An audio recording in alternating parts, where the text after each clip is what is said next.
What is up, everybody? Justin Van Horn back from the LMP once again. Today we are going to talk about your cowboy Frenched ribeyes. So we can see right here that it has already been Frenched, but kind of going through the process, having that bone-in ribeye, and then taking your knife and following the shape around the bones, kind of like that U pattern, and then going back on the other side and getting all that meat off of it down to the bone, trimming it up a little bit to your 1/4 inch trim, and then it's ready to go on our saw. What you're going to see the cutter doing now, he's going to make sure that all the bones are even length. So running it down, just kind of evening them out, and then taking that face cut off to kind of make it squared up. And then boom, we'll start cutting steaks. So what we're also going to see is you're going to see there's a steak up there, and then what the cutter is pointing out that there's still like a little section of meat. So basically he's going to cut a steak, and then he's going to cut a steak that he's going to use it for a bone-in ribeye, or they could bone it out and use it for boneless product.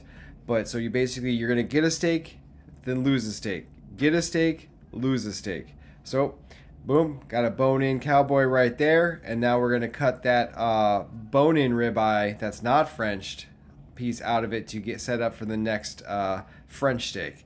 So that's basically how you'll go through is you'll get a French steak, then you'll get a bone-in ribeye steak. You'll get a French steak, you'll get a bone-in ribeye steak. And that is the process of running it down there. That's also where the price point comes from. You know, if you're looking for something more reasonable where you get into a split bone where you were just running the length of the ribeye and then cutting into the bones, or even a bone-in ribeye would be having a better yield than compared to just a French bone. Kind of cleaning them up, just giving it a little trim there to get where he wants to be. Nice bevel on there. Look how beautiful that is. Nice grilled steak. A French bone always looks wonderful on the plate. For grilling applications, you know, Christmas is coming. And then there's some of those bone-in ribeyes that we were cutting, remember. So get one French steak, one bone-in steak. So once again, what can the LMP do for you? And thank you.